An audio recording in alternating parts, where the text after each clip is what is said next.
It's extremely difficult to hold Bitcoin over the long term, and in this video, I want to explain to you why exactly that's the case. Let's get started.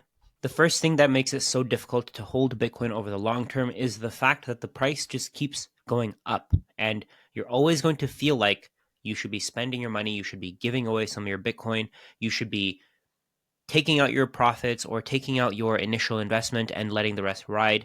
But the reality is that over time, the price is going to keep rising and rising and rising. Most people don't know what they own. They don't quite understand the asset that they have. So they think that at some point, Bitcoin is going to collapse. So they may as well take their profits now so that later they don't feel stupid.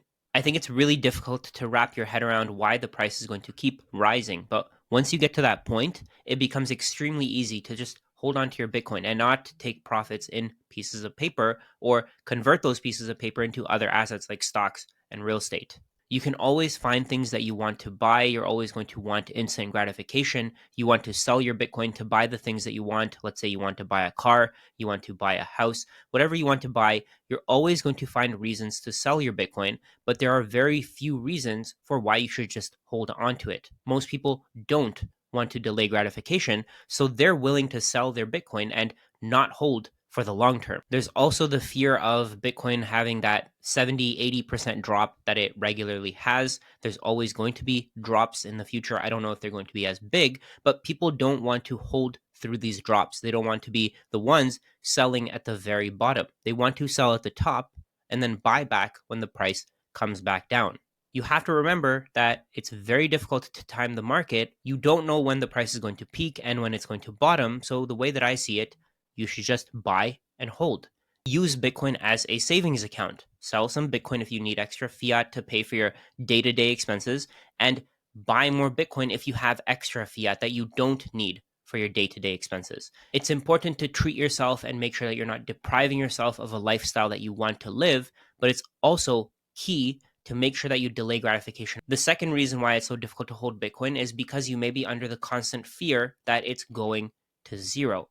If you don't quite understand what Bitcoin is, it's pretty easy to assume that the thing is going lower. There's no physical appearance to this. It has no real world utility. It doesn't provide cash flows.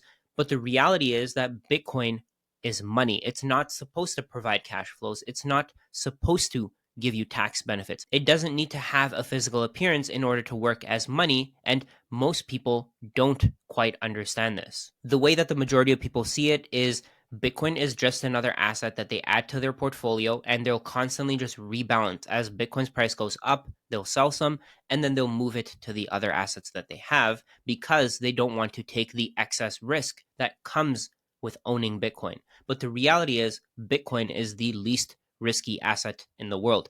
I don't think that Bitcoin can go to zero anymore. There's no way for it to go to zero unless, for some reason, the supply cap increases. There's only ever going to be 21 million Bitcoin. And for whatever reason, let's say the supply cap increases to 22 million, 23 million. I'm going to be one of the people who sells their Bitcoin. The reason why I hold my Bitcoin is because it can't be changed. I know for a fact that there will only ever be 21 million, but if it does change, if the supply does change, that completely changes my thesis. So I would get rid of all of my Bitcoin. The reality is, I don't think that's going to happen. I don't think we're going to see Bitcoin supply cap increase.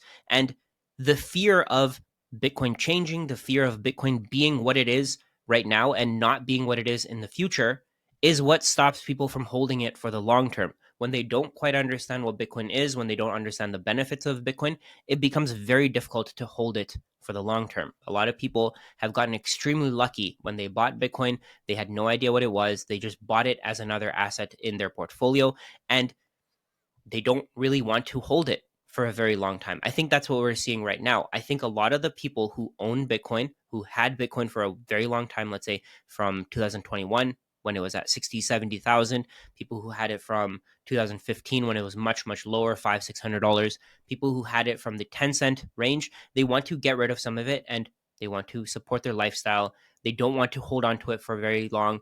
They just think that it's going to go a lot lower after it hits that $100,000 level. Bitcoin's price is going up forever. In the short term, it may come down, but over the long term, it's going to keep rising and rising. And once you understand this, once you understand that Bitcoin is the only finite asset in the world, it becomes a lot easier to hold on to it. You have a $500,000 mortgage, you have $500,000 worth of Bitcoin. You may be thinking, I don't want to make these mortgage payments anymore, so I'm going to give away my Bitcoin, I'm going to take US dollars, and I'm going to pay back that mortgage. This may be a very difficult decision to make, especially if you have children, if you have a spouse, and you want to make sure that they don't struggle financially if something were to happen to you. But I personally think that if you were to hold off on paying off your mortgage and selling your Bitcoin, you'd be better off over the long term, especially if you have a low interest mortgage. If Bitcoin continues to give you a 50-60% return per year and your interest rate on your mortgage is maybe 2 to 3%, of course, the 50% return is going to massively outperform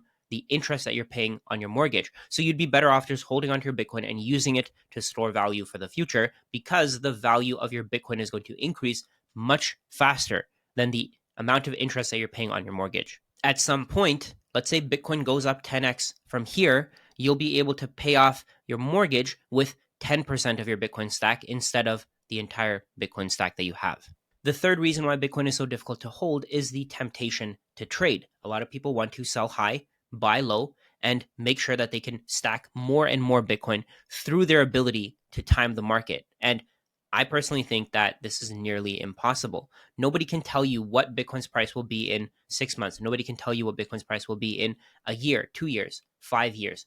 All I know is that over the long term, your Bitcoin is going to be worth more than what it is today. Let's say 5, 10, 15 years from now, Bitcoin's price is going to be much higher than the $90,000 price that it is today. So with this in mind, why would you want to trade and gamble with your Bitcoin? You don't know who's going to be making a massive purchase over the next, let's say, 6 months, next year. Who knows? Maybe some country is planning to buy a significant amount of Bitcoin tonight, and the price may be much, much higher than where it is where you sold your holdings. If you don't understand how Bitcoin works, the volatility is going to destroy your patience. If you don't quite understand how Bitcoin works, you might also think that you're smarter than the market, and you're going to give away your Bitcoin, and you may never, ever get it back. You don't know what the price will be in the future. So why would you want to give away your Bitcoin at a lower price and try to buy back later at a much, much higher price? If you pay attention to only the price instead of the fundamentals, the fact that there's 21 million Bitcoin, the fact that blocks are being created no matter what the price is, they're not impacted by the price. If you focus on that and you don't focus on the price, it becomes much easier to hold over the long term.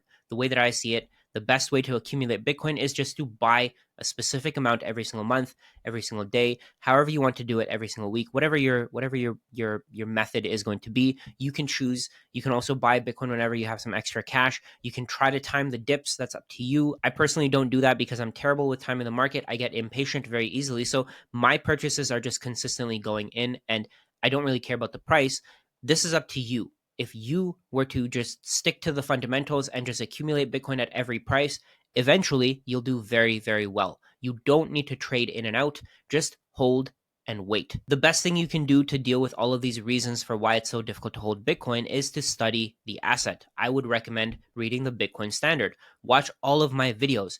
Book an appointment with me if you have any specific questions. I have a link in the description below. I think it's really important to disconnect the price of Bitcoin from the network and how it works. There's going to be new blocks created every 10 minutes. New transactions will be confirmed every 10 minutes. And you know for a fact that Bitcoin is going to work the way it does no matter what happens in the future. The amount of Bitcoin is never going to increase, even if the demand skyrockets, even if people want 10 million Bitcoin, 15, 20, 50 million Bitcoin. The amount of Bitcoin is never going to increase. It's impossible to time the market. It's impossible to figure out where the price will be tomorrow, the next day after that. So the best strategy here is just to accumulate. Don't even think about trying to time the market because, like I said, it's extremely difficult. If you get a dip, of course, buy some more. But if there's no dip, just keep buying. Eventually, every single price is going to be a rounding error. Eventually, Bitcoin runs out at every single price because the number of sellers